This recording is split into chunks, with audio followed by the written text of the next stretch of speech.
musse sharinga bassebo ne bannyabo obudde bonna.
Ladies and gentlemen, members of the press, sincerely apologize for keeping you waiting. I was supposed to address you at 10 o'clock sharp. Unfortunately, this morning we had one or two challenges that do not allow us to be here in time. Kindly take our apologies because we do not take your time for granted. Now, I would ordinarily not be addressing this issue because many of us already know that this is meant to derail us, to take our important time that would have addressed our furthering our struggle, and to cast doubt in our credibility and trust, and of course to affect our public image. However, I'm coming out to address this because I know that, baseless as it is, if it's constantly heard without being addressed, there's a possibility that it will maybe be able to fool our gullible supporters. So here we are. I will address this statement in two languages. First in English and also in Uganda. Thereafter, we shall entertain some questions. Let me begin by giving a background. In 1999, when Dr. Kizza Besigye published a letter criticizing the Museveni regime, his life changed immediately and forever. He was arraigned before the military court-martial for apparently airing his views in a wrong forum. In October of the year 2000, he announced that he would run for president in the 2001 general election. Now, if the letter had brought him problems, the declaration that he would challenge President Museveni in an election turned him into the #1 enemy of Museveni and all state institutions in Uganda. This has been the case for the last 20 years. In June 2001, a few months after the election, Dr. Besigye was arrested and questioned over treason. The Museveni regime claimed that he was training rebels in the Democratic Republic of Congo. Soon after this, he was released, but threats against his life increased, and he was forced to run away into exile, where he spent 4 years. In 2005, when he returned to Uganda to participate in the 2006 election, as soon as the campaign started, he was quickly arrested and charged with treason and rape. In charging him with treason, the regime claimed that he had links with the PRA rebels. They also claimed that he was connected to Joseph Kony and the Lord's Resistance Army. Regarding the rape case, the regime claimed that in 1997, 9 years earlier, he had raped a daughter of a deceased colleague, Ewan Joanita Chawali Chakua. Years later, High Court Judge John Bosco Katutsi dismissed the rape charges as contemptible and as a clear case of persecution by the regime. It should be remembered that that rape case was prosecuted by the current chairperson of the Electoral Commission, Justice Simon Byabakama Mujenyi. General Kaihura and the present Uganda Revenue Authority Commissioner General, Mr. Musinguzi Rujochi, played a critical role in that case. On 16 November 2005, Dr. Besigye and his co-accused persons were taken to the High Court for bail applications. Armed security men dressed in black raided the court. They surrounded the building and the holding cells in which the successful bail applicants were waiting to be released. As a result of this action, the bail papers could not be processed. The army men, infamously known as the Black Mamba, entered the offices at court and interrupted the processing of the bail. The accused were returned to jail. The army spokesperson at that time, Major Felix Kulaije, told the nation that the Black Mambas had been deployed to rearrest the suspects in case they had been granted bail by the High Court, in order to ensure that they face new charges that had been brought against them in the general court-martial. The population reacted with anger to these clearly trumped-up charges and the persecution. The regime responded by banning all public gatherings, rallies, demonstrations related to this trial, etc. Dr. James Nsababuturo, the then Minister of Information, banned all talk shows in the media and banned all media debates on that matter. And yes, he was quoted as stating the Broadcasting Council would cancel the licenses of any media house that did not take heed of the ban. When Justice John Bosco Katutsi issued orders against the continued detention and trial of Dr. Besigye and others in the General Court Martial, General Eri Tumwine defied the court. He defied that court order and continued the trial. When the Constitutional Court made further orders against Dr. Besigye's persecution, disguised as prosecution, Museveni vowed to fight the court ruling both legally and politically by appointing what he called cadre judges to the bench. Dr. Besigye would end up being nominated for the 2006 presidential election in jail. Since then, the trials and tribulations of Dr. Besigye, and indeed all those who fought alongside him, have been long and unending. He has since lost count of the numbers that he has been arrested and detained illegally. All of the charges that have been put on him, he has never been convicted with even one. In 2007, his brother Joseph Musasi Zichifefe died under unclear circumstances after spending several years in jail, having been charged with treason and many other charges. Many other Ugandans lost lives in hundreds, if not thousands, as a result of the struggles for freedom and democracy championed by Dr. Kizza Besigye and his fellow strugglers. Indeed, the husband of our Deputy President in the National Unity Platform, our Deputy President in charge of Northern Uganda, Mr. Roxen Zedriga, has been missing for 20 years now. In February 2006, the state lined up one Mr. Moses Kizige, a member of parliament for Bugabula County and a former presidential advisor, to petition against Dr. Besigye's academic credentials. The petitioner claimed that Dr. Besigye, who was Museveni's qualified personal doctor in the bush, they claimed that he had used another person's marks to join Kitante Senior Secondary School in 1969. When Museveni is fighting his opponents, ladies and gentlemen, he stoops to any level and deploys every tool available for him. Unbelievably, the regime mobilized people from Dr. Besigye's village to come and claim that indeed he had used another person's academic documents 37 years earlier. As usual, the intention of the regime is not that such ridiculous moves will succeed. No. The intention of Museveni is usually to distract his challengers and keep them busy answering very nonsensical questions, to keep them busy in the courts of law, and of course, to embarrass them. Another case in point, ladies and gentlemen, which is related to what is happening now, is that in December 2004, when the Forum for Democratic Change first attempted to register as a political party, the state sponsored some individuals and other parties to ferociously fight against the registration of FDC.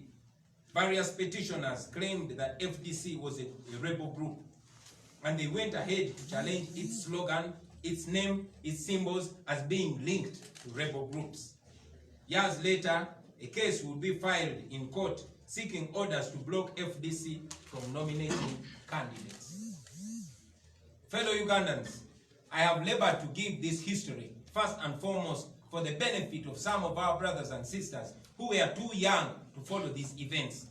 Let them know the history of their country. I invite them to read a book by Dr. Olive Kobusinje, known as The Correct Line, and to also read Daniel Karinaki's book, Kizza Besigye and Uganda's Unfinished Revolution. They will understand the character and nature of Yoweri Museveni, the man who has ruled over our nation for the last 35 years. Secondly, I'm speaking about this history to pay tribute to Dr. Kizza Besigye and other Ugandans that have led the way and those that have paid the ultimate price fighting against General Museveni and his corrupt regime of national shame. As I've consistently said, ladies and gentlemen, we must never forget the incredible sacrifices made by those that came before us. Thirdly and finally, I am talking about this history to remind the nation that the challenges we have faced ever since I announced the plans to run for president in 2021 are not a new phenomenon. They are in fact a pattern of repression against anyone who has dared to rise up against the regime. That is how Museveni fights, like all cowards. The first attempt of the dictators throughout history is normally to bribe and co-opt their opponents. They rely on intimidation and violence to suppress the voices of dissent against them. If God grants me the opportunity in future, I will give details of how many people the regime has sent to me in a space of 1 week, just after I won the Chadondo East elections, to give me part of the stolen billions in order to silence me. It was after I had made it clear that I was never going to be compromised by them that they changed tactic and deployed full force on me. Aside from the compromise and violence, one of the most compelling tools employed by dictators is the law.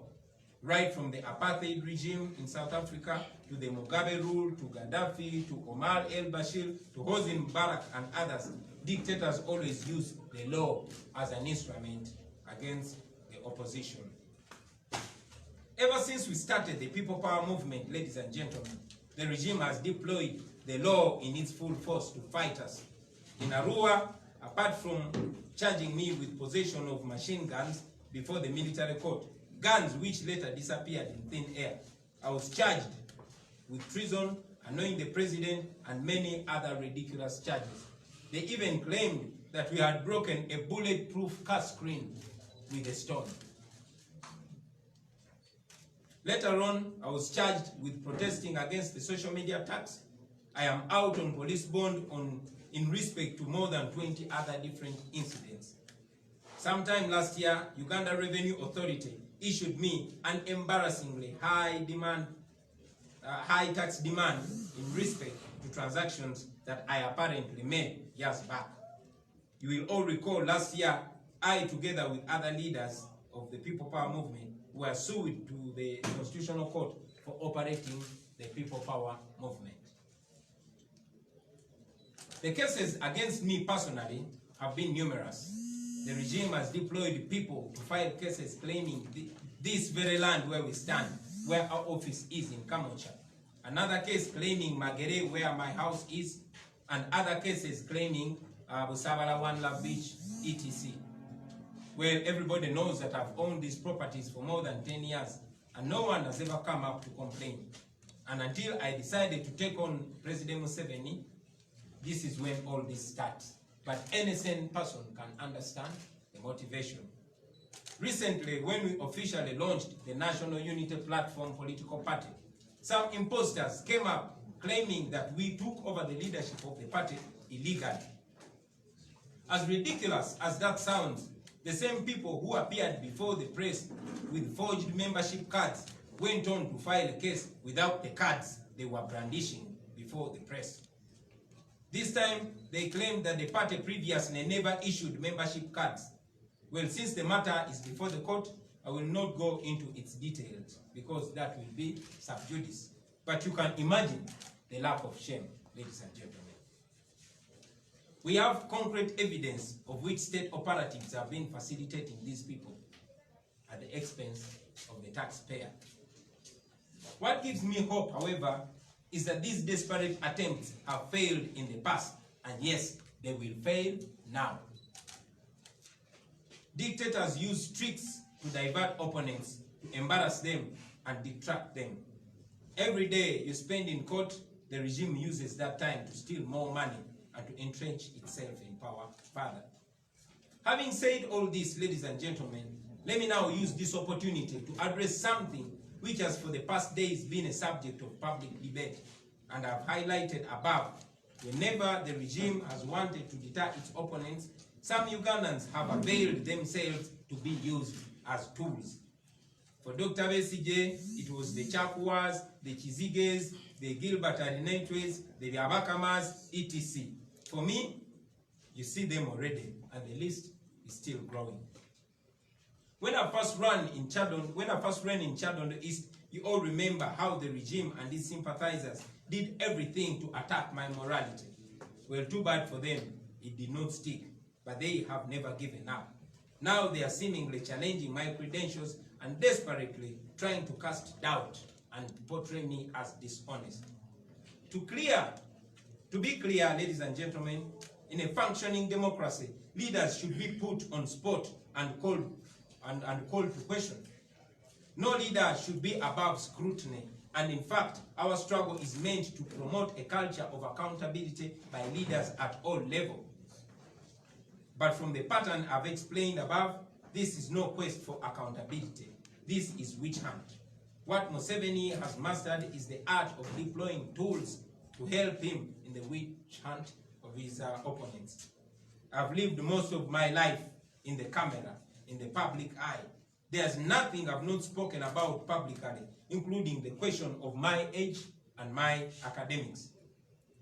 Now, in public interest, let me yet again set record straight regarding my academic credentials and my age. Are you ready? 1. I was born on the 12th of February 1982, and that was in Nkozi. My brother Julius Walakira, who's wearing shades on the side, who I follow, same mother, same father, was born on the 23rd of October 1979, according to all his official records. There is no way I would be born on the 12th of February 1980, only 3.5 months after the birth of my elder brother from the same woman. I started school in 1986 at St. Mary Goretti Nursery School in Kamocha, right behind this building. For P1, I went to City Primary School. It is now called Aria Primary School. It is in Kamocha, right up there. For my P2, and that was in 1987. For my P2, I went to Kanoni Umeya Primary School. Umeya is Uganda Muslims Education Association, and that was in 1988. That is where I learned reciting Islamic prayers, and those have stayed with me all through up to today. That was in 1988. For my P3, I went to Kasaka Primary School in Gomba. That was 1989. For my P4 and P5, I went to Kanoni Catholic School from 1990 up to 1991. For my P6, I went to St. Aloysius Primary School in Bukalaji in 1992. While I was at Bukalaji in P6, my father went and requested Mr. Kato, the headmaster of my former school, Kanoni Catholic School, to allow me register and sit for P7 exams. I therefore spent my third term of P6 in P7. I registered and sat PLE in 1992. My father was advised, and please quote this, my father was advised that in order for my age to match with that of other candidates, including my elder brother Julius Walakira, who was sitting PLE at Bukalaji the same year, he needed to increase my age by 2 years, and that is when my year of birth was altered from 1982 to 1980. Despite sitting PLE without studying P7, I passed very well and went to senior 1. But I would continue with this anomaly in my age throughout my education, both at senior 4, at senior 6, and at university. 9 years ago, in 2011, my late father, J.W. Sentamu, talked about this story in a video recording, which is available. Similarly, 14 years ago, in 2007, my elder brother, Eddie Awe, was interviewed by the New Vision. 14 years ago, an extract of this is available. He spoke of how I skipped P7 and sat PLE. The same fact is spoken in previous different interviews by my elder brother, Chairman Nyanzi there, from as far back as 2008. I have done several interviews in which I've spoken about this. Therefore, it was at that point of getting my first, it was at the point of getting my first passport in the year 2000, in the month of March, that I decided to correct this anomaly in my date of birth to reflect the real date of birth, which is February 12, 1982. I remember swearing an affidavit to reflect this change, which is what is required at the passport office. That is exactly what was required at the passport office by then. I saw some misguided people claiming that I changed my age at the time when I was going to run for parliament in 2017. No, all my records outside my academic documents since 2000 bear my true year of birth. Regarding the arrangement and spelling error of my names, I swore a statutory declaration in 2017 as required by law and filed this accordingly. It was on this basis that I was nominated to be a member of parliament for Chadondo East constituency. At that time, I also applied for verification of my UNEP results and they were verified. I hope this clarification brings comfort to all those well-intentioned supporters and comrades who might have been worried about these schemes. I have been a law-abiding citizen who values and treasures integrity, my shortcomings here and there notwithstanding.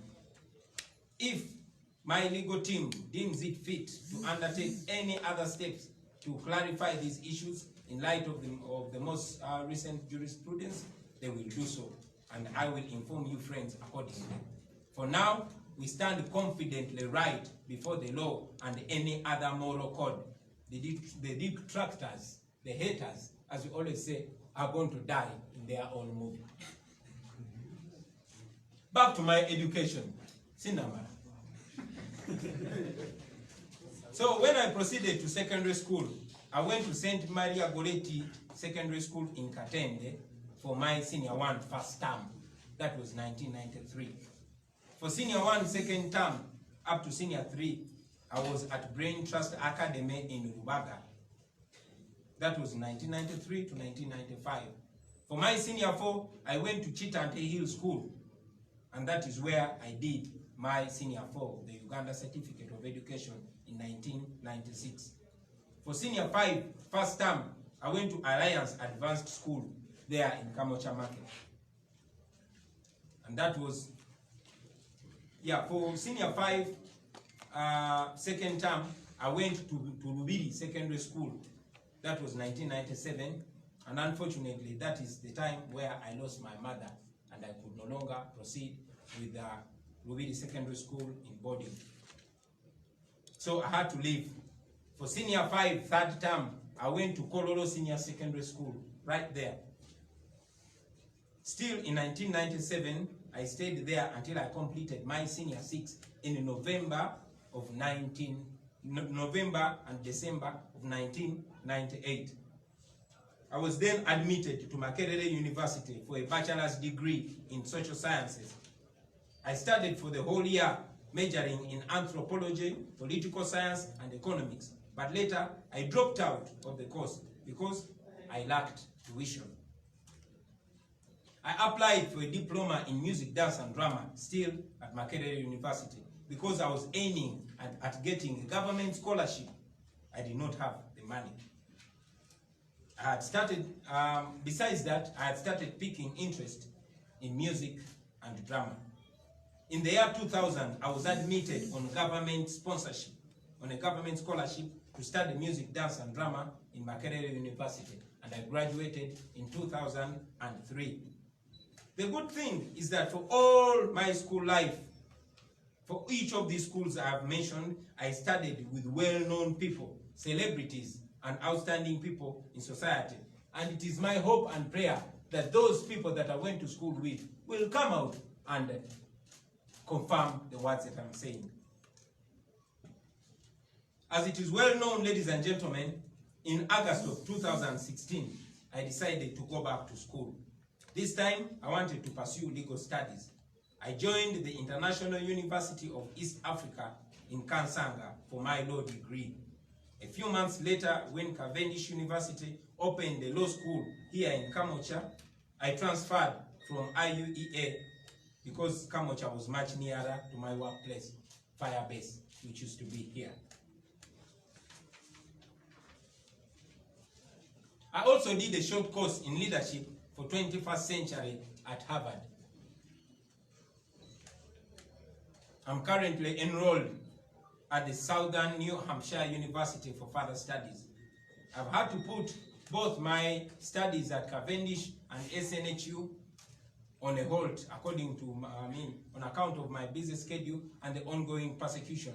But God willing and time permitting, I hope to complete those courses at the right time.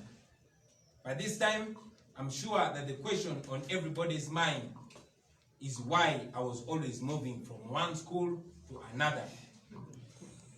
Well, I have told this story many times, but let me repeat it right here. That my life was a hustle. My life was ghetto life. My life was a struggle. And I'm not ashamed of that.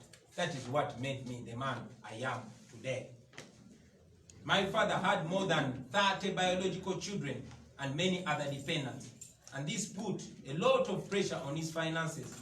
Actually, apart from the fact that my father considered me very brilliant, one of the reasons why he was desperate to see me skip classes and finish school was to avoid the cost of school fees. That is why it was good for him financially when I skipped classes. My mother too, in my formative years, was not doing so well, and yet she had 10 biological children and other dependents to look after, all by herself. So I found that I had to move from school to school because of school fees problems. Some well-to-do Ugandans may not understand this, but I'm sure the poor people, the ghetto people, understand this kind of life. And I'm a real product of ghetto life. I am proud of this history because my greatest motivation is that. And I want to change the lives of these people because I understand their hustle. Finally, ladies and gentlemen, fighting a dictator is no simple task. You lose friends, you are stabbed in the back, you are persecuted, you are prosecuted, you are slandered, you are maligned, you are embarrassed, you are threatened, you are attacked from every corner. And yes, by every Tom, Dick, and Harry. While you are fighting for the oppressed, the dictator uses the oppressed people to oppress you. While you are still dealing with one thing, the regime brings another. While you conclude one battle, the regime is already manufacturing 10 more battles for you. And if you're not careful, you can easily faint and give up. But you must persevere, brothers and sisters. You must keep your focus. You must not lose your head. You must be tough. You must be solid. You must be ghetto.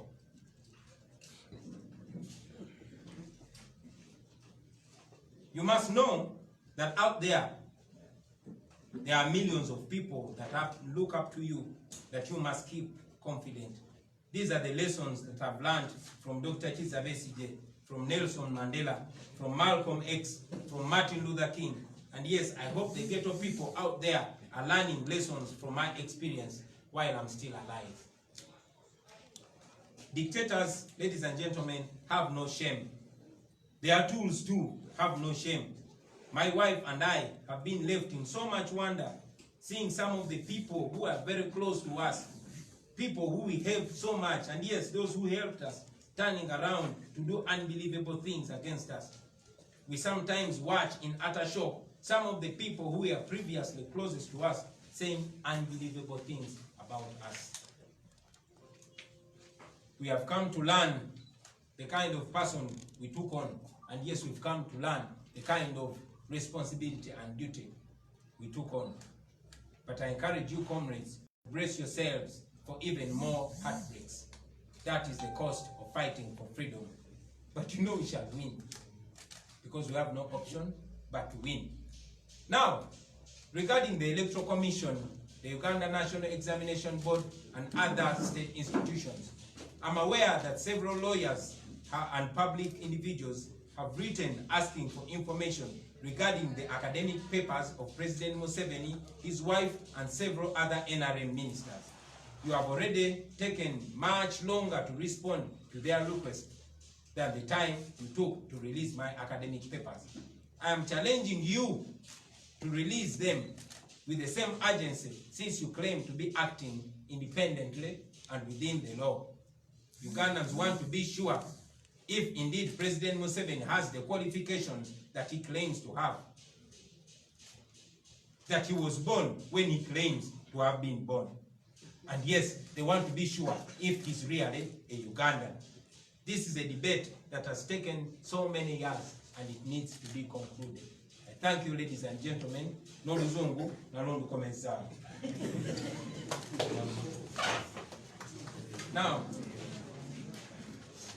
before I go to Uganda, I want to reassert it that I'm proud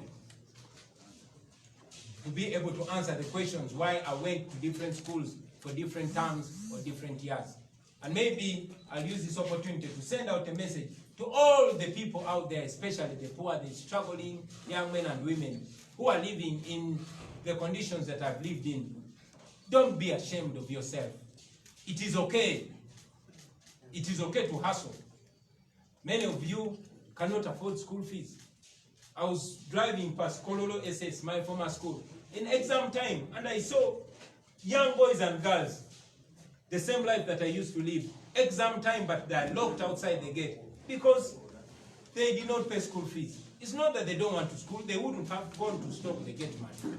Many of us had to jump the fence to go to school. Many of us would go into an exam room an hour later. Many of us missed our favorite exams because we did not pay school fees at the right time.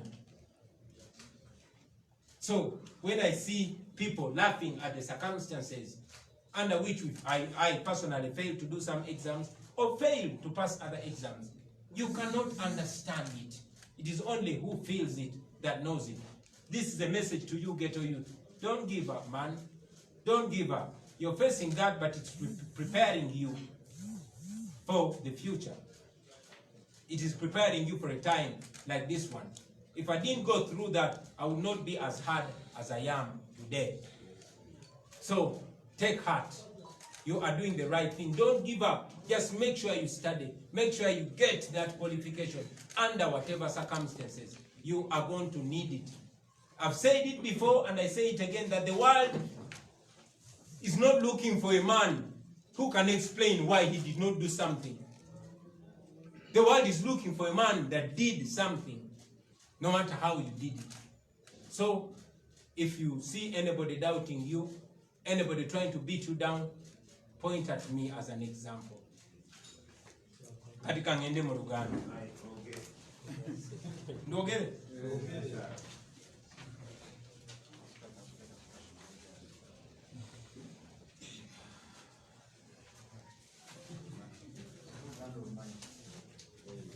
All the ghetto youth, you are the super youth. All the ghetto youth, this one for you. Mwebale nnyo basebo ne banyabo, namazo betondera naye njagala okuddamu betondera olw'okubalimbisa ebbanga eddene ennyo bweriti basebo ne banyabo. Waliwo okutaataganyizibwa kwe tufunye ku makya twesijagendamu naye mukiriza okwetonda kwaffe okubalwisa basebo ne banyabo obudde bwammwe tukutwalira ddala ng'ekikulu.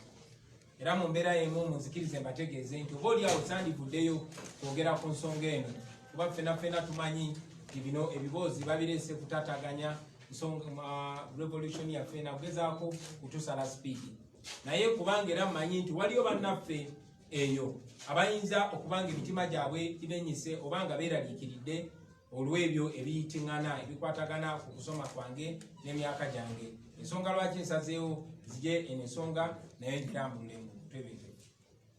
Naye okusooka munzikirize mbawe ku byafaayo oba oli awo binaatuyamba okulaba obulungi ekifaananyi n'okutuyamba okufumiitiriza ku nsonga kati ze tuli mu kuyitamu olwaleero. Mu mwaka gwa 1999 Dr. Besigye yawandika ekiwandiiko ekyali kikolokota gavumenti ya President Museveni. Ekyo n'ekiwandiiko kyatukyusa obulamu bwe embagirawo era ne kibukyusa olubeerera. Amangu n'embiro bamutwalirawo mu kkooti y'amagye ne bamuteekako omusango nti ayogedde ensonga ku platform oba mu mpuliziganya etaali ntuufu. Mu mwezi gw'Oktoba omwaka ogw'2020 bwe yalangirira nti agenda kwesimbawo okuvuganya ku bukulembeze bw'eggwanga,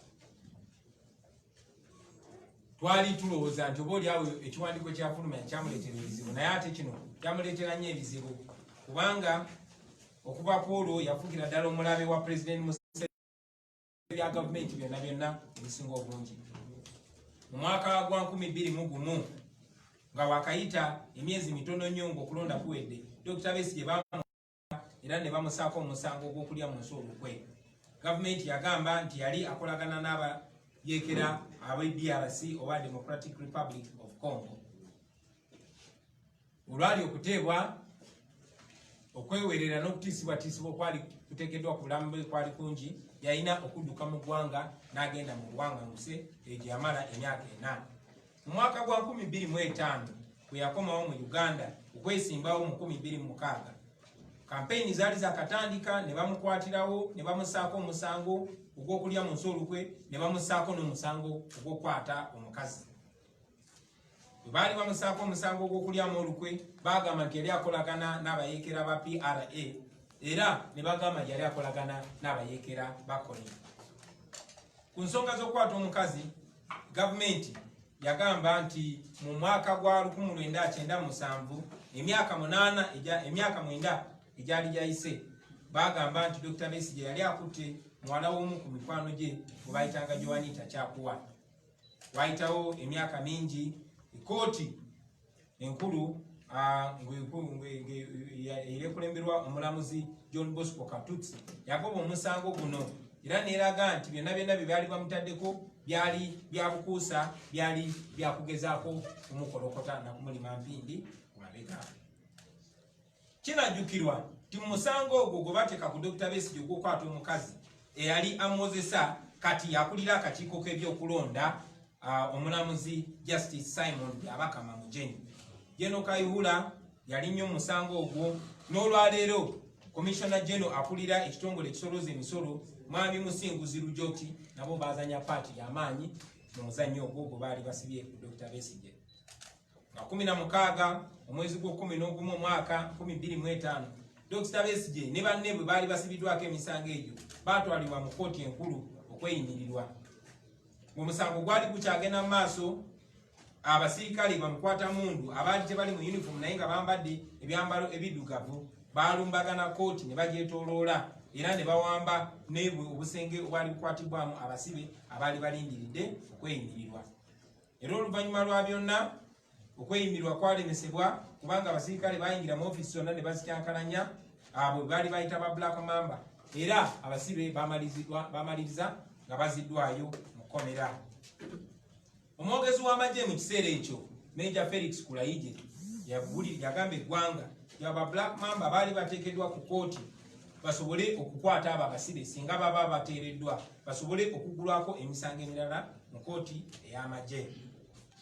Bannayuganda banyiiga ne balaga obutali bumativu ne basitula amaloboozi gaabwe era gavumenti kyeyaddamu kwali kuwera nkuŋŋaana, kuwera kwekalakaasa na kuwera byonna byonna byali byogerwa ku muzannyo ogwo ku musango ogwo.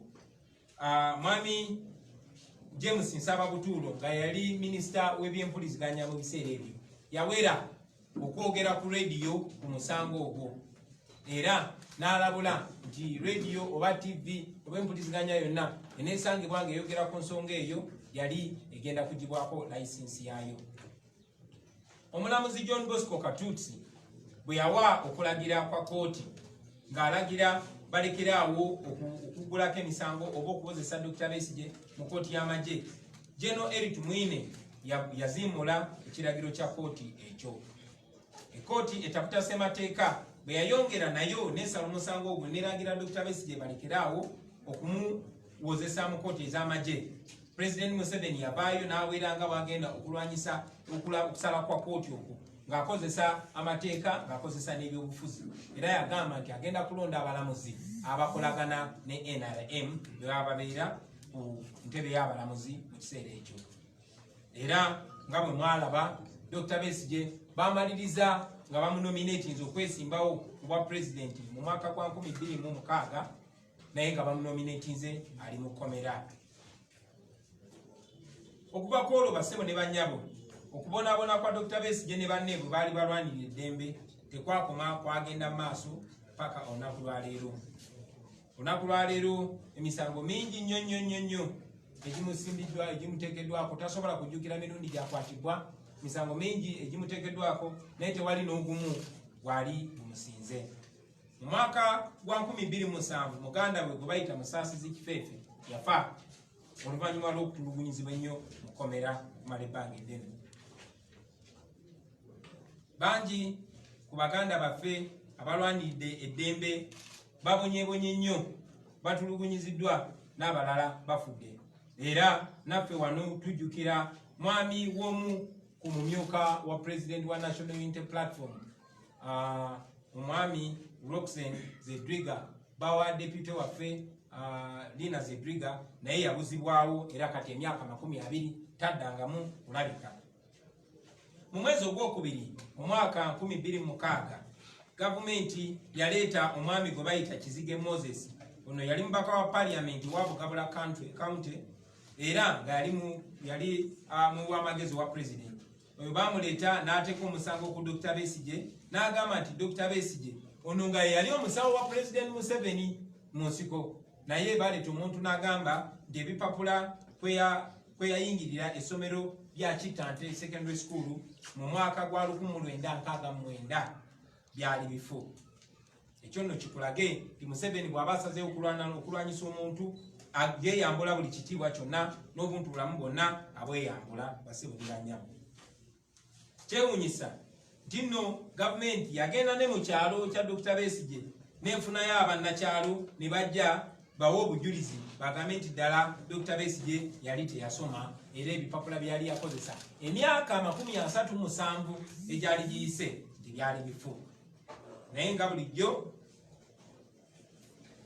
gavumenti ya Museveni ebintu bino byonna byereeta tekiri nti ebe eyagala omusango gukusinge. Nedda baba bagala kuswazaswaza, baba bagala kumalira budde mu kooti, baba bagala kuteeka kubuusabuusa mu bantu abantu bakutunulire nga babuusabuusa obwesimbu bwo. Ensonga endala gye njagadde okwogerako ekwatagana ku mbeera gye tuli mu kuyitamu olwaleero ye mu Desemba wa 2004. Mujjukira nti nno omulundi ekibiina kya FDC oba Forum for Democratic Change bwe bagezaako okuwandiisa ekibiina ky'ebyobufuzi, abantu bangi nnyo baawagibwa gavumenti ne bajja ne bagenda mu kooti ne bawakanya okwewandiisa kwa FDC ng'ekibiina nga bagamba FDC kibiina kyabayeekera.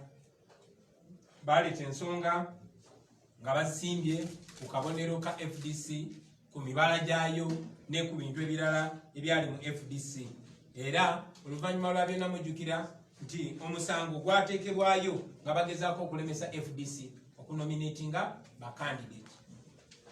Bannayuganda bannange, nfubye okutottola bino byonna ebyafaayo okusookera ddala nga njagala baganda baffe abato mu myaka abaali abate ennyo bino ebintu nga bibeerawo basobole okumanya ekibadde kigenda maaso mu ggwanga lyaffe.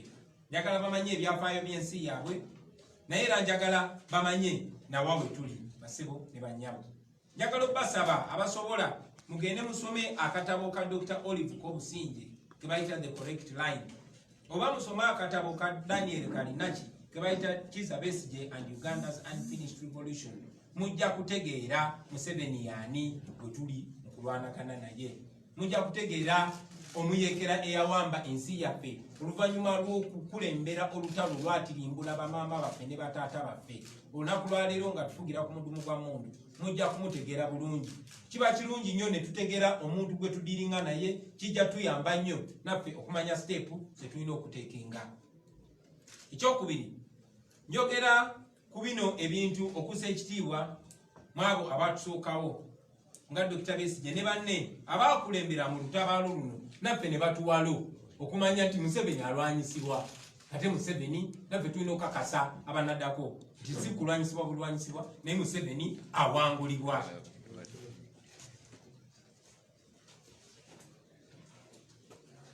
Ekyokusatu era ekisembayo, njogera ku byafaayo bino nga njagala baganda baffe bonna bonna bamanye nti nno okusoomozebwa nze ng'omuntu gwe mbadde mpitamu okuva olunaku lwe nayatula nti ngenda kwesimbawo mu 2021 si bipya. Bino byonna byonna bw'oba obigenderedde kabadde kagenderere kagezaako kutunafuya, kugezaako kubuzaabuza, kugezaako ekifaananyi kyaffe okukikubamu ebituli, era nga bwe kibadde eri buli muntu agezezaako okugyayo omutwe n'ayagala okuwakanya effugabbi erya Museveni. Njagala mumanye nti badikiteta babeera batiitiizi. Museveni mutiitiizi, n'abo bakozesa batiitiizi, kuba amazima gazitowa nnyo era tebasobola geetikka. Kyova olaba beekweka mu bulimba nakutiisatiisa. Bannakyemalira bonna kyebasooka okukola oba ogendedde mu byafaayo n'otunula, basooka kugezaako kuwanguzi oba kusikiriza abo ababawakanya babeegatteko, naye kukigaana ng'olubajjayo eryanyi lyonna. Era Mukama bw'anaaba ampadde obudde n'obusobozi biseera eby'omu maaso, bantu bameka na mirundi emeka gavumenti ya Museveni gyesobodde okuntuukirira oba gye yafuba okuntuukirira, baali bakyasobola okuntuukirira nga bagezaako nange okumpako ezo zi-biliyoni ze babbye ku bawi b'omusolo, bagezeeko okundongowaza nange okunteeka ku sayidi yaabwe.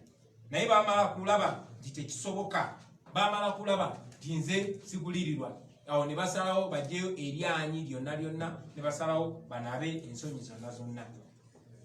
Naye ng'oggyeko ekyo baganda bange, njagala mmanye nti bannakyemalira ekyokulwanyisa oba wiponi gye basinga okukozesa ate ekyennaku ge mateeka. Ng'oggyeko okugulirira, ng'oggyeko okutiisatiisa, bakozesa amateeka nga tuuli yaabwe obanga ekyokozesa. Kuviira ddala mu bazungu nga bafuga omwana w'omuddugavu n'effugabbi mu apartheid South Africa paka ku ba Bashir, ba Hosni Mubarak, ba Gaddafi n'abalala, bakozesa teeka nga weapon ey'okunyigiriza bannaabwe. Okuva lwetwalangirira nti tutandise People Power Movement, gavumenti ya Uganda efubye okukozesa amateeka mu ngeri enkyamu ogezaako okutulemesa. Mu Arua mujjukira ng'oggyeko ekyokunteekako omusango ogw'okulya mu nsi olukwe, baagamba nti bansanze ne zimashini gaani 2 mu luumu yange, newankubadde zaamala ne zibula ng'empewo. Banteekako omusango nze wamu ne bannange nti twakuwa emmotoka etayitamu masasi, naye nti ffe twagikasukira ejjinja n'eyatika. Twakwata ejjinja limu abantu 30 n'omusobyo ne twasa emmotoka eyo. Yenjogera ya Museveni ne banne. Oluvannyuma lwa byonna banteekako omusango ogw'okuwakanya omusolo ku internet. Era olunaku lwaleero ntambulira ku zi police bondi ku misango egisukka 20. Mu mwaka oguwedde ekitongole ky'omusolo ekya Uganda Revenue Authority kyandeetera biiru ennene gye sirabanga nako, ne baŋŋamba nti bateebereza nti nali nkola sente nnyingi nnyo naye ate nali siwa musolo gumala. Mujja kujjukira nti omwaka oguwedde era nze wamu ne bakulembeze bannange omuli mukulu Joel Ssenyonyi n'abalala bwe tubadde tukulembera ekisinde kya People Power, baatutwala mu kooti ne batugulako omusango ogw'okubeera nga tukulembera ekisinde kye bayita People Power. Mu bannamawulire mukijjukira ekyo. Emisango egiteekeddwa ku nze ng'omuntu mingi nnyo nnyo nnyo nnyo. Bataddeyo abantu ne banteekako emisango nga batandikira mu kugamba nti ettaka lya wano ekamotya tuyimiridde olwaleero nti tulina mu bukyamu, ne bagamba ne baleeta omusango nti amaka gange emagere ndiwo mu bukyamu, ne baleeta n'omusango nti ebusaabala gyenyina biiki nayo ndiwo mu bukyamu. Well, buli omu akimanyi nti bino ebintu mbadde nabyo emyaka egisukka mu 10, naye ekyo tekiganye gavumenti wakati mu buswavu bwayo okuvaayo n'ereeta ebintu ebisesa ng'ebyo. Naye era mumanyi Tibina byonna biriwo kubanga nakigamba ate nga sikizaayo tingenda kwesimbawo ate tugenda kuwangula Museveni mu mwaka 2021. Juzi wano bwe twavaayo ne tulangirira ekibiina kya National Unity Platform ng'ekibiina ky'obufuzi, abantu abamu baavaayo ne bagamba nti twalondebwa okulembera kino ekibiina mu bukyamu mu bumenyi bw'amateeka. Newankubadde kiswaza nnyo ng'era bwe kibulikika, abantu be bamu baali ku press conference nga balina membership card ze baafuujinga byonna mubiina ku kamera nga ne bagamba nti bagenda kuloopa mu kooti. Naye ate kyewuunyisa nti bwe bagenze mu kooti okuloopa omusango, ate zi membership card ze bagambye nti balina tebaziwaddeyo, era ne bagamba nti ekibiina mu kiseera ekyo kyali tekigaba membership card era tebabawa membership card. Eno ensonga eringeri gyeri mu kooti sigenda gyogerako nnyo kubanga ekyo kooti tekikkiriza kwogera ku musango nnyo guli mu kooti. Naye era ndowooza mulaba obuswavu bwa President Museveni ne banne bakola nabo. Tulina obukakafu nti ebitongole bya gavumenti naddala ebikuumaddembe be bali emabega w'abano abantu be babateekamu ssente ez'omuwi w'omusolo okugezaako okulwanyisa abo abagezaako okulwanirira Bannayuganda. Naye kituwa essuubi baganda bange nti ebintu bino byonna byonna tebyakasooka okolebwa. Bino ebintu byonna byonna bize tebimalako era mbakakasa nti ku mulundi guno tebigenda kumalako. Ebyo byonna nga maze obyogera baganda bange, ebyo byonna nga tumaze obyogera, njagala otwala guno omukisa ate okwogera ku nsonga ebadde mu mawulire ebadde ku mimwa gy'abantu ebbanga lino lyonna lyonna eriise. Mbyogeddeko waggulu nti buli gavumenti bwe yagadde okulwanyisa abo abagivuganya wabaddengawo Bannayuganda abeereeta bo nga beetegefu okukozesebwa. Bangi badde bannaffe, abalala badde ku bantu abatumanyi, abalala Bannayuganda ababeereeyo naye nga bo tebibakwatako ne baba balimba kasita baba nga babadde ssente. Dr. Besigye bakozesa bakyakuwa, bakozesa bakizige, bakozesa bagiribati alinaitwe, bakozesa byabakama n'abalala bangi. Kunze muze mubalaba bakozesa era nga abalala nabo bakyajja. Naye njagala obbakakasa mmwe basajja mmwe nti amateeka gali ku ludda lwaffe n'olw'ensonga eyo tujja bawangula buli kabadi ke muleeta.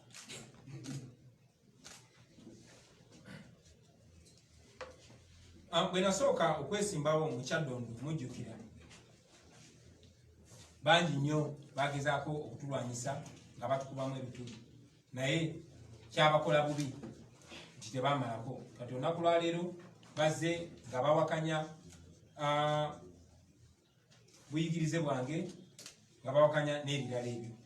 So njagala kino poze nakyo okiteeka mu butongole nti bannange mu ggwanga eritambula obulungi, mu ggwanga erikulembera obulungi, abakulembeze balina okukubibwamu tooki. Abakulembeze balina okukubibwamu tooki. Tewali mukulembeze alina kugamba nti talina kubuulirizibwako. Nange kennyini buli mukulembeze alina okukubibwamu tooki, buli mukulembeze alina okubuulirizibwako. Naye ngera bwe nze mbannyonnyola bw'ogoberera bino ebya Museveni, kuno si kubuuliriza. Kuno kugezaako kunafuya, kuno kugezaako kulima mpindi ku mabega. Obulamu bwange bwonna nga mmwe bannanga abasinga abamanyi, obulamu bwange obusinga muliivinze mu maaso gammwe nga mundaba, muliivinze mu kamera. Tewali kintu kyonna kyonna kikwata ku nze kyesoogeddeeko mu lwatu ogutali mulundi gumu, ekitali mirundi ebiri, ekitali mirundi esatu. Naye olwa okusaba kw'abangi n'olw'okwagala nyongere ate nkikube mu tooki, nyongere mbiteeke mu nsana, sazeewo olwaleero nateera mbeeyo mbiteekewo straight. Era ensonga ze zino wammanga. Ensonga esooka, nze Kyagulanyi Ssentamu nazaalibwa nga 12 omwezi ogwokubiri mu mwaka 1982. Banzaalira Nkozi. Mukulu wange ali awo gwe bayita Julius Walakira, ng'ono gwe nzirako, nga maama y'omu ne taata y'omu. bamuzaala nga 23 omwezi ogwe-10 mu mwaka 1979. At least bwoba ogendedde wewandiiko byonna byonna ebiri official ebibye. So tewali ngeri osobola kuŋŋamba nti ate nze banzaala nga 12 ogwokubiri 1980 ng'ate omuntu gwenzirako ng'omukyala y'omu ye yatuzaala nga ye bamuzaala emyezi 4 egyali giyiseewo. So omukazi tasobola kufuna lubuto mu myezi infact 3 n'ekitundu. Tasobola kuzaala leero ne wayitawo emyezi 3 n'ekitundu n'azaala omwana omulala. Natandika okusoma mu 1986 era nga nasomera mu St. Maria Goretti Nursery School e Kamwokya. Era essomero lyabeeranga mu Kifumbira wali ne kati liri awo mabega wa kino ekizimbe, era musobola okiraba mwenna basebo ne bannyabo. Nasoma P2 nasoma P1 ku City Primary School, kati baliyita Aria Primary School, liri awo Kamwokya waggulu. Era P1 nagisoma mu 1987. P2 nagisomera Kanoni Umeya Primary School mu 1988. Eyo no gye nayigira n'okusoma essaala z'abasiraamu. Temunsanga ne mumpita omusiraamu, nasomerayo busomezi. P3 nagisomera Kasaka Primary School ewaffe Gomba mu 1989. P4 ne P5 nagisomera Kanoni Catholic School mu 1990. Eyo no nasomerayo kuva mu 9 paka mu 91. P4 ne P5. P6 nagisomera St. Aloysius Primary School e Bukalaji mu 1992. Eyo no gye nali nga nsoma bulungi.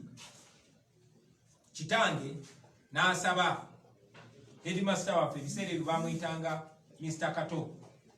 Namusaba mu ssomero gye nali mbadde gye nasomera P5 e Kanoni Catholic School. Namusaba anzikirize ndu gye sitalinge nsobole okutuula P7.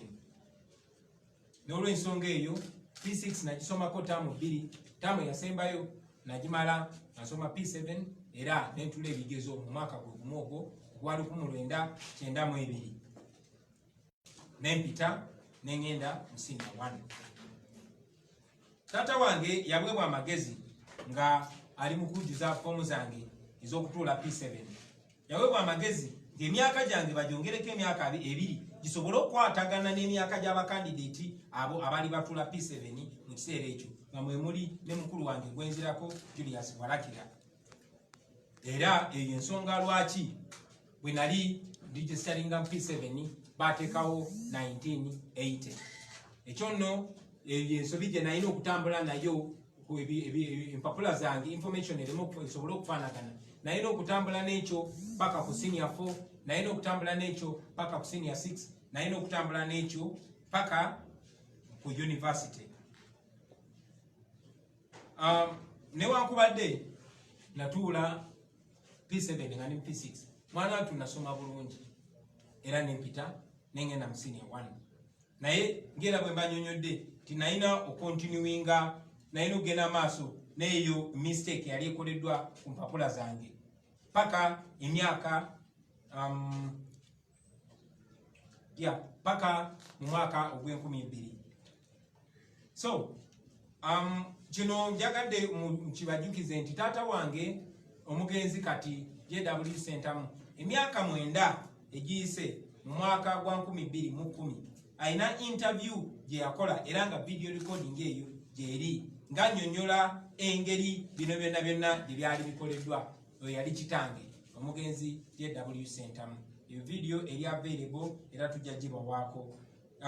Ensonga yemu omu ku bakulu bange Ediyawe waliwo interview gye yakola emyaka 14 egiyise mu 2007 era n'akinnyonnyola bulungi nga bwe nasobola okutula P7 nga ne P6.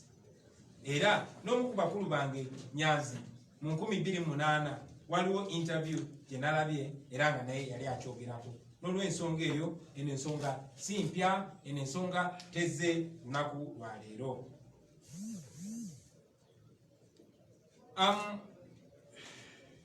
Lwali nali nina okufuna passport nga maze okula bwe naweza emyaka 18 nga nze netegerera bwe nali nfuna passport awo we nagenda okuterereza record zange zino nga ndi muvubuka wa myaka 18 olwonsajja kudde era bwe nali nfuna passport nasana swearinga affidavit eyali correctinga obwo bukyamu era obwo bukyamu ne buterera okuva mu mwaka ogw'2000 kati emyaka 20 egyakayitawo. Nalabye abantu abamu ku social media nga bagamba tinakyusa emyaka gyange bwe nabadde ngenda kwesimbawo wano mu 2017. Njagala basaba mugende munoonyereze bulungi nnyo sente ze babasasula okutulimirira muzikozese bulungi mukole research muleme kola nsobi ate zigenda baswaza mu maaso g'abantu. Ekikwatagana n'amanya gange nakyo nja kyogerako erinnya erimu sentamu nga waliwo single S eddala nga waliwo double S naye nga byonna byange nga nze Kyagulanyi sentamu emu eriko single S endala eriko double S baadde bagufudde musango. Naye njagala obategeeza nti nayo neyo ensonga twagitereza mu 2017 bwe nali ngenda okwesimbawo ku bubaka bwa parliament nakola kye bayita statutory declaration ng'amateeka bigeetaaga era ekyo ne kiterezebwa era ensonga lwaki banominatinga okwesimbawo ng'omubaka wa parliament. Nagenda ne mu NUP ne baverifyinga oba ne bekenenya empapula zange ez'obuyigirize era nazo nekenenye bazikenenya bulungi. Kansubire nti ekyo kukitanya ekyo kijja kuyamba baganda baffe abali eyo emitima begibadde gyewanise nga balowooza oba bano abantu abatulimirira bayinza okuba n'obutuufu bwonna tebalina. Ndi muntu agoberera amateeka mbadde muntu agoberera amateeka ate n'okugamanya ngamanyi mbadde muntu akkiririza ennyo mu bwesimbu atambulira ennyo mu bwesimbu eyagala ennyo bwesimbu. Tiimu yange y'abannamawulire bwe neebanga erina kyeyagala okulungamya mu nsonga ezo ejja genda maaso n'okola ekyo era nja kuba mbategeeza bassebo ne bannyabo. Naye nga bwe mbagambye nduddeyo kino kyadressinga nga njagala beekeje begwenyalwe era nga manyi nti ku lasti bagenda kufiira mu firimu yaabwe. Kati katuddeyo okusoma kwange tekunaggwayo. Twakomye nga maze P7 nga ngisomedde mu masomero 7. Tugenze mu secondary senior 1 first term nasomera St. Maria Goretti Secondary School e Katende. Senior 1 second term nenvayo nengenda Brain Trust Academy e Rubaga. Nasomerayo kuva mu senior 1 second term paka senior 3 third term kuva 93 paka 95. Senior 4 nasomera Chitante Hill School. Eyo no Chitante twasomera ne bannange bangi nnyo ba Master Paroti ba Turumani ba Baby Kuru ba Rude Boy Devo bonna twasoma nabo e Chitante. Newankubadde abamu twali mu class emu ate abalala nga batuli mu class ya bakulu. Nkomye ku senior 4 mukoberera. Senior 5 first time nagisomera ku Alliance Advanced Secondary School e Kamocha ogwali mwaka gwa 97. Senior 5 second term nengenda Lubiri Secondary School wena ninzeyo mu boarding. Ekyo mu kisomo bi timweyo term yennyini mama wange we yafiira accident nebyensobera era nali nyina okubayo mu esomero eddungi eri Lubiri. Senior 5 third term olwo nengenda Kololo Secondary School wano ku Lugogo bypass. Eno gye nasomera ne senior 6 era mu November ne December wa 1998 nentula ebigezo ebya senior 6.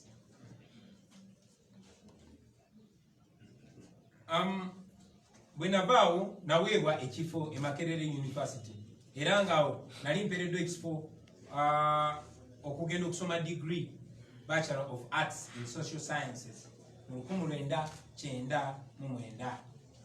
Nasoma omwaka ogwo twasoma n'abantu bangi nnyo ab'ebitiibwa nja kuba mbogerako gye bujja, era ng'awo nali nkola amasomo erya anthropology, erya political science n'erya economics. Naye omwaka ogwo gwennyini nga gugwako nayina okudropinga out kubanga baali bampadde ku private sponsorship. Twasasulanga ndowooza emitwalo nga 45 buli semester. Ezo sente zaali nnyingi nnyo, nasobola ndowooza kusasulako semesters 2 n'abaali bannyambako banyanzi n'abalala nga yala zitandise okubakuba nga sobola kusasula kosi yange, era nayina okudropinga out kubanga nali njagala nnyo okusoma naye nga sirina sente. Ate ng'ebiseera ebyo interest yange mu music yali erinnya ennyo ne mu drama. Nagenda ne applyinga buto e Makerere, ne applyinga for government scholarship kubanga ebiseera ebyo nali mu kunoonyereza kwange baŋŋambye nti ku department ya music, dance and drama waliwo abajja direct, naye ate waliwo n'abalala ng'ogenda n'okola practical exams. Nagenda ne nkola practical exams era n'empita, era bwe nayita bampa ekifo ku government scholarship Makerere University mu mwaka ogw'2002, era n'ensoma ne bantikira mu mwaka ogw'2023 e Makerere University ne diploma ya music, dance and drama. Kati awo nenzira ku street nensoka nekubayo emyaka gyange nga 13-14 nga nsoma bya ku street. Bwe tunaaba tutuza okubannyonnyola ku buyigirize bwange bw'oku street, nja kubannyonnyola mbannyonnyole n'ensonga lwaki abamu bampita fada, abamu bampita generaali. Naye eyo street education nga bamaze okuyitawo abanga mpozi n'ekirala kinsanyusa nti okusoma kwange kuno kwonna nakusomera mu light, era abantu bangi nnyo be nasomanga nabo mikwano gyange bangi bandaba olwaleero, era nina essuubi nti bangi nnyo be nasoma nabo ate nga mulimu ne ba public figures bangi kakasa tibajja kuvaayo nabo bawa obujulizi ku bino byenjogerako, babikakase byonna byenjogera bituufu. Naye era nga bwe mumanyi baganda bange ti oluvannyuma lwa byonna nga mumaze okutuwagira naffe twesobola kati nga n'essente z'okusasula tuition tekyali kizibu. Naddayo ku ssomero mu mwezi gwa August 2016 nagenda ne nsaba ekifo era ne bampa okusoma degree yange endala ey'omumateeka gye bayita LLB mu university gye bayita International University of East Africa e Kansanga. Wayitawo emyezi mitono Cavendish University nayo negulawo law school wane Kamocha. Ate engeri gye nali nkolera wano nga te wano Kamocha kumpi, nagenda nensaba ekifo nekola transfer okuva International University of East Africa nezija nsome amateeka, era nga mbadde mu mwaka gwange gwa 3 nga nsoma degree yange y'amateeka. Naye olw'embeera gye tuyitamu olwaleero n'okunyigirizibwa n'okugobererwa mu mbeera yonna mbadde nyina okukola ki, nali nyina okuyimiriza okusoma kwange okwo basebo ne banyabo. Pozi kambategeeze nakolayo ne short course gye bayita leadership for 21st century, eyo nga nagisomera Harvard. Olwaleero era nyina course gye ndi mukola at the South ku university bagiyita South New Hampshire University mu America. Naye era nga bwe mbategeezezza nti okusoma kwange okwo mbadde ate nyina okuyimiriza tumale okujjako Bosco ndyoke nzireyo ebyo banantikira nga ndi mu State House. Sawa zino nkakasa nti bangi kummwe muli mu kwebuuza kyava kuki okusomera primary mu masomero kumpi 8, secondary n'ogisomera mu masomero 7, university n'ogisomera mu universities 4, nga te university emu yokka gibakutikidde.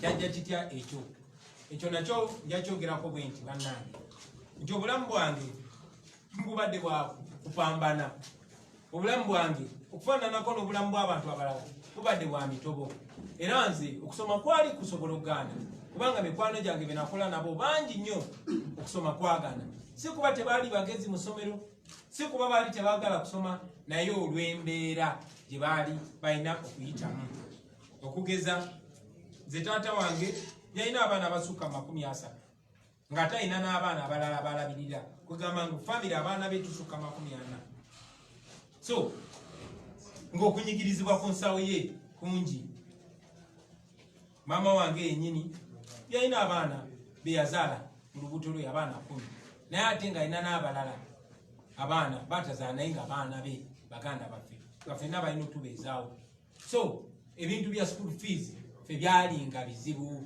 okusoma kwaffe kwalinga kwa mbirigo nze nakyogerako nti maama wange engeri gyali omusawo yalinanga okusiba akagere kange plasta kubanga sayinanga ngato netuuka ku ssomero ng'olina okuyingira ng'owenyera omusomesa akubuze lwaki toyambadde engatto nga banno ng'olina omunyonyola nti akagere kakoze eki kalwadde naye nga akagere si kalwadde era olumu nabanyumizaako nti omusomesa yansanga nze yazaawenyera nga ate nsamba omupiira ku lunch time nagamba akagere kawonye bwe namulengera era so si oyo anyonyodde nti kyannenye kubanga ndi wano kubanyonyola nti nakikola nemmalako mu bugubi obungi ennyo so si nti mu bugubi obungi ennyo nalemererwa nedda ffe tetugenda kulemererwa basebo ne bannyabo manyi nti bangi nnyo ku bannaffe abaloodi abaafuna omukisa ne basoma bulungi nnyo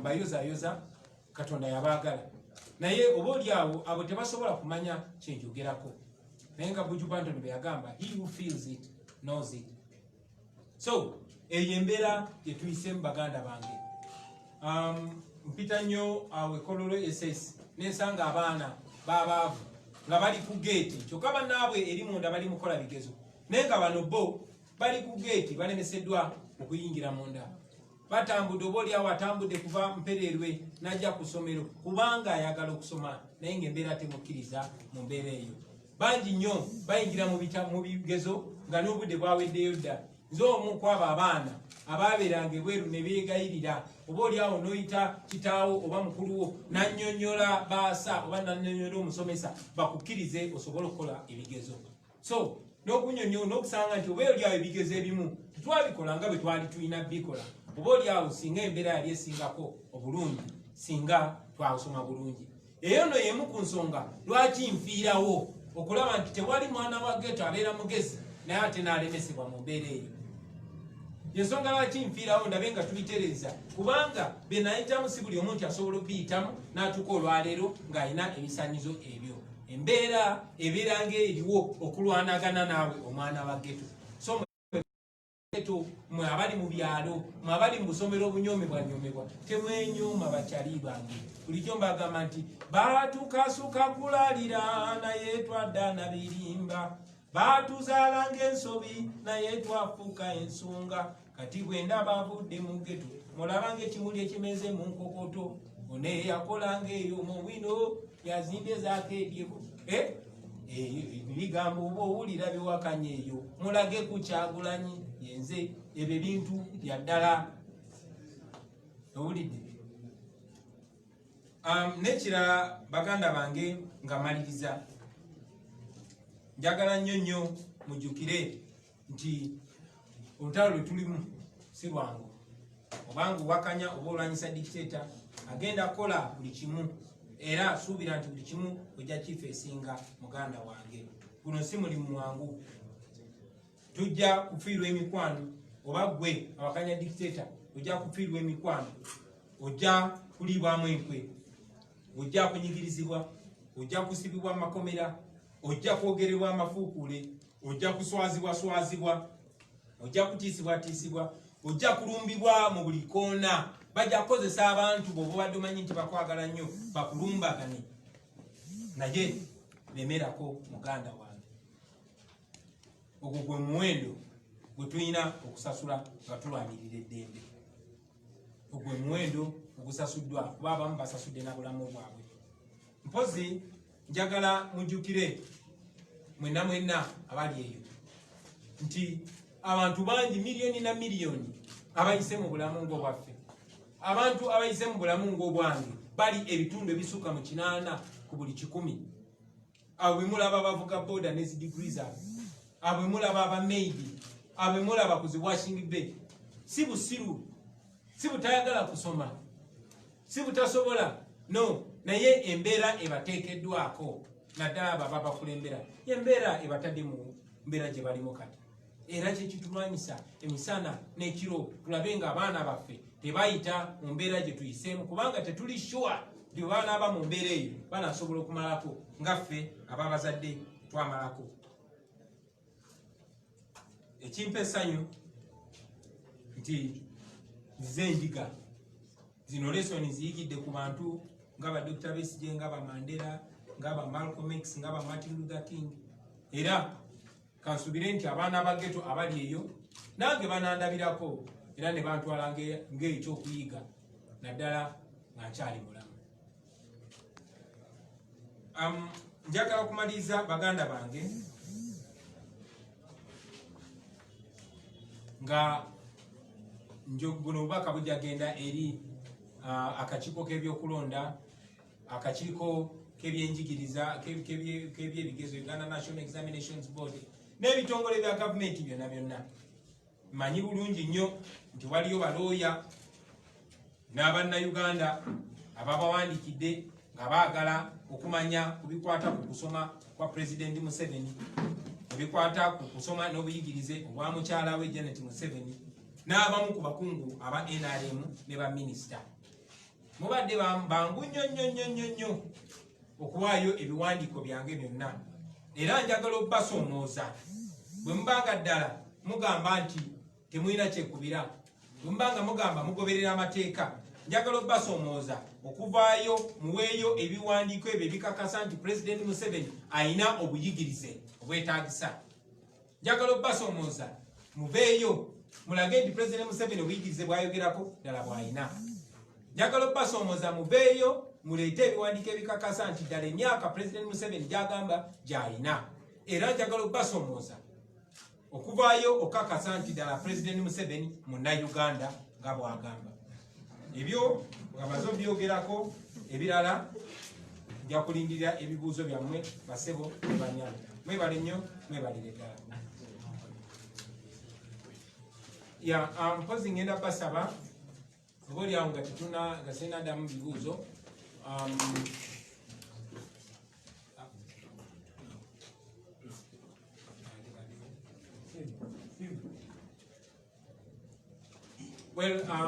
Bwe tumaliriza ndowooza kantwale ebibuuzo byammwe male okuddamu ebibuuzo byammwe. Videos ezimu ze mbadde njogerako nga eya mukadde wange newankubadde yatuva ku maaso emyaka 5 egiyise, naye ebyo ebigambo yabyogera emyaka 9 egiyise, nabyo kijja kukola bulungi mu biwulire obaolyawo n'ebirala byonna bijja biteeka ku social media basebo ne banyago. Bwaba tewali bibuuzo sobola ogenda.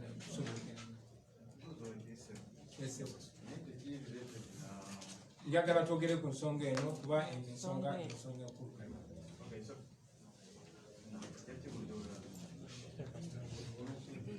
Mulabika nga batalina kibuuzo kyonna. Munyonyose. Mwebale nnyo, mwebalire ddala. Kambasabe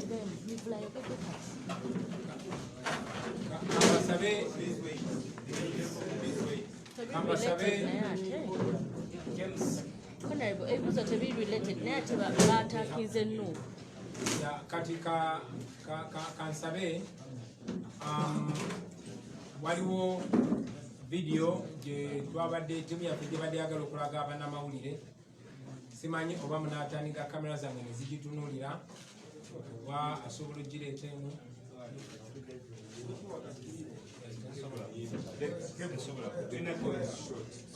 Sekanta yenda basaba there's a screen right behind you, friends.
Kano kade kafe mwana kama zee miaka nga 10 lijoka mama Mr. Kata Charlie Headmaster eno yali P5 erina leka bazimba office endo za tebagimala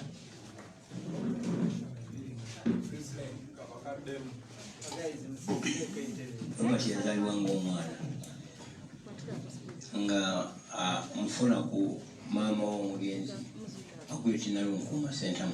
Omwana oyo yali mukalabakalaba teyateganya nnyo mu bigambo byakwabula nti atambuddewo nga tayagala yavuloba okutambula.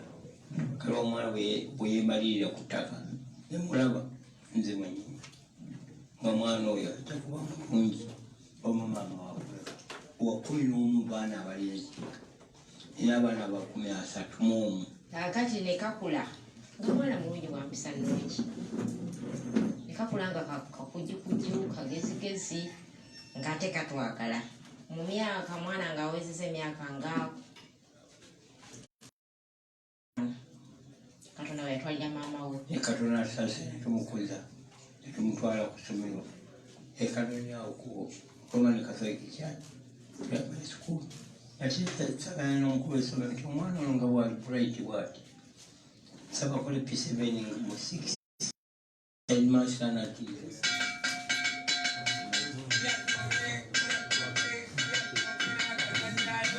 kano kade kafe mwana kama zee emyaka nga 10 lijoka mama Mr. Kata Charlie Headmaster eno yali P5 erina leka bazimba office endo za tebagimala.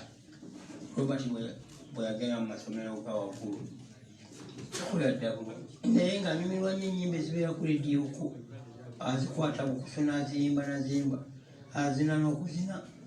Nali Makerere nze nali nkola social sciences ye nga ali mu department ya MDD information technology kati yali majored in literature. Njagala okubeebaza bassebo ne bannyabo okuba twatandikidde ku press conference ebadde enkulu ennyo wano ku kitebe ekamwokya nga Honorable Kyagulanyi Ssentamu abaako ebintu byatangaza eggwanga.